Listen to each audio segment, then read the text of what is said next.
ခင်ဗျားတို့3ယောက်တော့ချောင်းပြီးနားထောင်စရာဖြောင်းနားထောင်လို့ရတယ်ဟုတ်ကဲ့ဒီအိမ်မှာ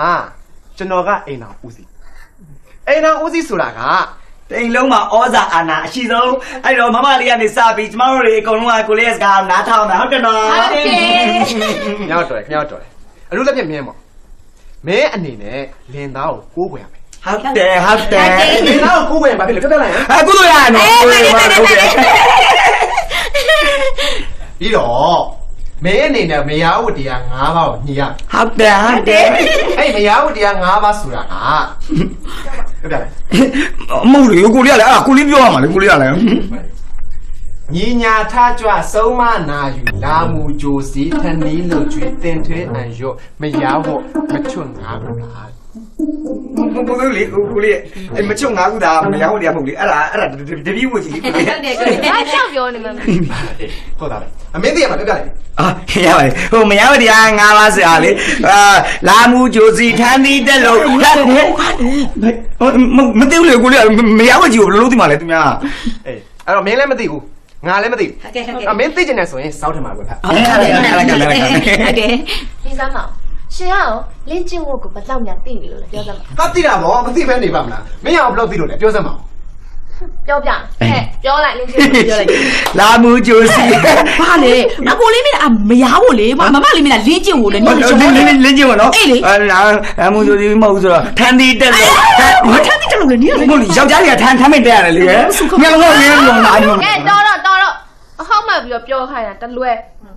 နားထောင်ဒီမှာအတက်လဲတင်ပဲ့ရင်ဆုံးမသိပ်ပမချမ်းဘီးရန်စီကထောင်းကြီးလောက်ကျွေးဟဲတက်ပြီပါလေအဲ့ဒါပစ္စည်းလေးတော့ဘာပြောလဲမင်း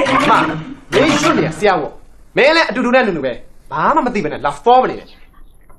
မခင်ဗျားတို့တော့လည်းသွားကြဘာမှမသိပဲနဲ့ချောင်းနားဖောင်နေတယ်သွားကြလေကိုလေးကချောင်းနားမှာပဲပေါ်နေတာအေးချောင်းနားတော့ပေါ်နေတာနားတော့သွားကြမင်းပဲကိုလေးကနားတော့ချောင်းနားမှာပေါ်နေတာဒီနေ့တော့နောင်လေးမှမင်းကိုဆက်တယ်ရတနာစရာကောင်းတယ်ဟာအာသနာစရာကောင်းမင်းကောင်စော်ကားလားဒီအိမ်မှာငါကအိမ်တော်ဦးစီးနော်အဲ့ဒီစကားနဲ့အခုလိုမျိုးအယူချီးပန်းပုံစံမျိုးနဲ့မလိုက်လို့တနာတယ်လို့ပြောတာနာလူသိလေးစားခံကျင်တယ်ဆိုလို့ရှိရင်လူသိလေးစားထိုင်အောင်နေမှာပေါ့အောင်မငါဘယ်လိုနေလို့လဲဒီမှာမင်းကလက်ထက်ကတနာလို့လက်ထက်ကမင်းကိုချစ်တယ်လို့ထင်မနေနဲ့တနာလို့သိလားဟင်တရရပဲရှင်ကလေကိုကိုလည်းတော်တော်အထင်ကြီးတဲ့ပုံပဲနော်ဒီမှာကျမကလည်းရှင်ကိုလက်ထပ်တယ်ဆိုတာလေသုံးသွားတဲ့ကျမအမေစကားကိုနားခံတဲ့အနေနဲ့လက်ထပ်တာဟုတ်လားပြီးတော့လူကြီးတွေကိုလက်ထပ်ပါမယ်လို့ရှင်စပြောနေတာလေအဲ့ရှင်ကျမကြိတ်ချင်နေဖြစ်မှာပေါ့အဲ့ဒါမှရီရတာကွာဒီမှာမင်းတယောက်တည်းဒုက္ခရောက်နေရအောင်မကြည့်ရလို့လူကြီးတွေရဲ့စကားကိုနားထောင်လိုက်တာနော်မင်းကောင်စတ်တွေ့တယ်ကြိတ်ကြွေနေရမလားရှင်ကလေတော်တော်ကြီးစရာပြောတတ်တဲ့လူနော်ရှင်လူပြတ်လောက်ပါလားမြူကခါထုတ်လိုက်လို့ကျမစီရောက်လာညာမသိခက်မဲ့ဘာရှဲလင်ကမင်းကားလည်းမပြောနဲ့နော်ဟာဖြစ်လို့လေအနာပေါ်တုတ်ကြွားလို့နားဝါလားအဲ့ဒါဆိုလေအနာချောက်ရင်စိတ်ခိုးလိုက်ပါလားရှဲလင်ကမင်းကဘာမှဂလန်ကစန်လှုပ်စရာအကြောင်းမရှိဘူးဒီအိမ်မှာငါကအိမ်တော်ဦးစီးအိမ်ဦးနဲ့ကွာဒီမှာအိမ်ဦးနဲ့ဆိုပြီးတော့အိမ်ဦးမှာချစ်တတ်ပါလို့ရမလားအိမ်ဦးမှာချစ်တတ်ပါလားအယူနတ်မဟုတ်ဘူးရှင်းလင်ကမင်းငါလက်ပါပြီးတော့မယ်နော်ကျမမှလည်းလက်ပါတယ်လေမင်းနော်ရှင်းနော်ရှင်းလင်ကငါစိတ်ထိန်းတော့နော်ကျမတို့စိတ်မထိန်းနိုင်ဘူး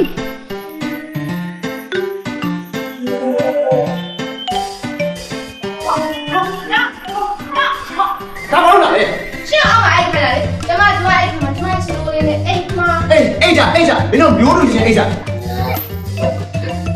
တော်မရရဲ့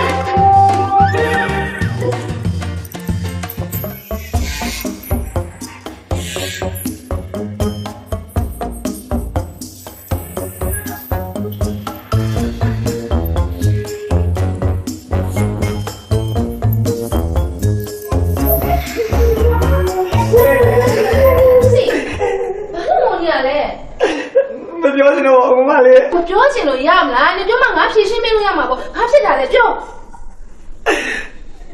呀嘞，人什么搞那么？过来嘞，过来人家啥的的啦？ကိုလေးနေဘာလုပ်လို့တော့ 怎么聊聊么？ တယောက်တည်းမောက်ဆိုဘယ်သူလဲဘာလုပ်တော့ 你苗苗苗，怎么都要是弄垮不了嘞？ 3ယောက်လုံးခေါ်ပြီးတော့ဘာလုပ်တော့ 怎么了？爸妈没弄， ဟောနေဘာမှမလုပ်နေမပြောနဲ့ဘာဘူးနေဘာလုပ်လို့ပြော 哎，你要是弄这卡嘞， 2ယောက်လုံးခါရဲ 爷实实， 2ယောက်လုံးခါရဲရေးစ 哎，我你家来个， ဟောအေးကောနေပြောကြွယ်ဝက်ပြီးပြောနေပြီးစီမတော့နေစမ်းမအောင်ဟို2ယောက်ကြာအိမ်ပေါ်ထင်ချပြီး2ယောက်ကြာဘာလို့ခြံခဲ့တာလဲတော့ 怎么了嘞？啊，苗苗东路呀，路嘞。 ဟုတ်လေဟိုကျမအဝေးလဲလျှော်လို့ရတယ်ငြုပ်ကလေးထောင်းလို့ရတယ်တဲ့ဟိုအိမ်မှုကိစ္စလည်းလုပ်လို့ရတယ်ပြီးတော့ဟိုယောက်ျားတစ်ယောက်လိုခြံဆောင်လည်းလုပ်လို့ရတယ်အစုံခိုင်းလို့ရလို့တဲ့ တို့လူပါဝတဲ့ကောင်ပဲအကွာဒီကောင်ဖမတို့ မလေးမပြောချင်ပါညာပင်မလို့တဲ့အခုချိန်ဒီကိုမထားသေးဘူးအိတ်တုံးဧကန်နဲ့မှာဟုတ်တယ် တွေ့နေတွေ့ မမလေးဟိုဒီကိစ္စကိုလေကျမပြောလို့မပြောပါနဲ့နော် ဟောဒီအိမ်မှာနေတယောက်နဲ့ကြံခဲ့တယ်နေစရာမသိလို့ငါဘူးစီတရားမှာတော့ အော်ဟုတ်သားပဲ ပြည်စီ ဒီပစ္စည်းလည်းခေါ်ရပြီ ပြည်စီ ဘယ်လာပြီခေါ်နေပြီဒီကမှနေတာ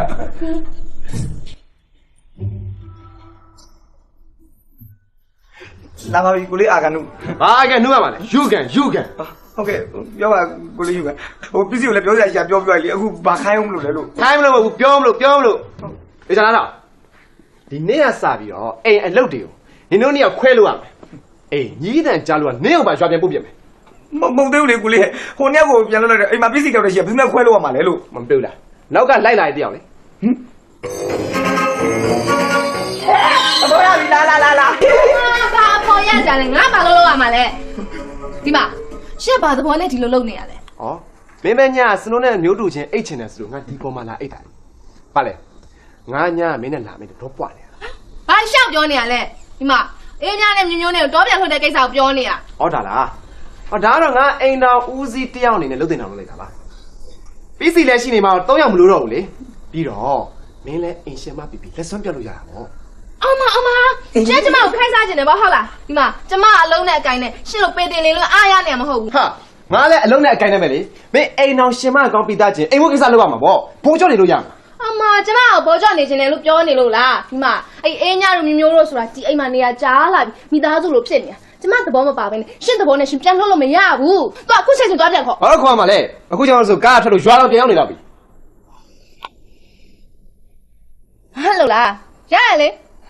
ဟဲ့ပစ္စည်း ရှမ်း ဒီနေ့စပြီးတော့မာလီမူတူကိုအလုပ်ဆင်းစားမလို့တော့ဘူးလို့ဒီအိမ်မှာမာလီအသိရောက်နေပြီလို့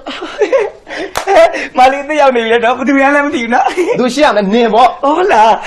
သူကဘယ်သူများလဲတော့ငါလေ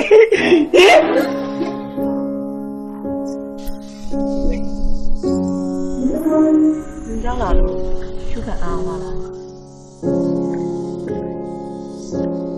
ဒီတောင်းမှန်ချင်လို့ပါရှုခကိုပြောခဲ့တဲ့စကားတွေကြောင့်ရှုခရဲ့ဂုဏ်သိက္ခာကိုထိခိုက်သွားတယ်ဆိုတော့မပြောပြီးမှပဲတွေးမိတော့တယ်အဲ့ဒါဒီကိုခွင့်လို့ပါမယ် ထားလိုက်ပါဒီအချိန်မှာဒါရအသုံးဝင်တော့ ရှုခကဒီကိုခွင့်မလို့ဆိုတဲ့သဘောလား ဒီအချိန်မှာဒါရမှအရေးမကြီးတော့တာပြီးတော့မြို့နဲ့ကိုယ်နဲ့ကလည်းပတ်သက်စရာဘာအကြောင်းမှမရှိတော့ဘူး ရှုခကဒီကိုမိတ်ဆွေတယောက်အနေနဲ့တော့မဆက်ဆံနေတော့ဘူးလားဘာလဲရှုခအမျိုးသမီးကလက်မခံပါဆိုလို့လား မဆိုင်ပါဘူးသူ့ကြောင့်ထင်ပြောပါ ဒါ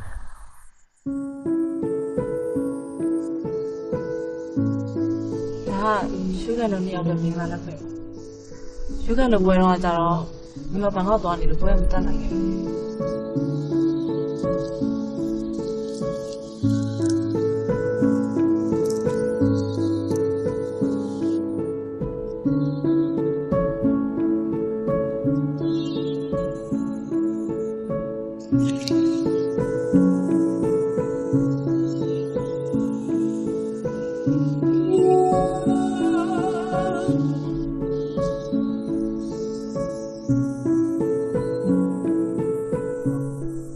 ရောက်လာတယ်။ရွက်tiêuပြပေးတာပါ။ဒီဘွားလေးကိုယူခဲ့တဲ့အမျိုးသမီးကိုတယူတရားချုံနိုင်မှုအတွက်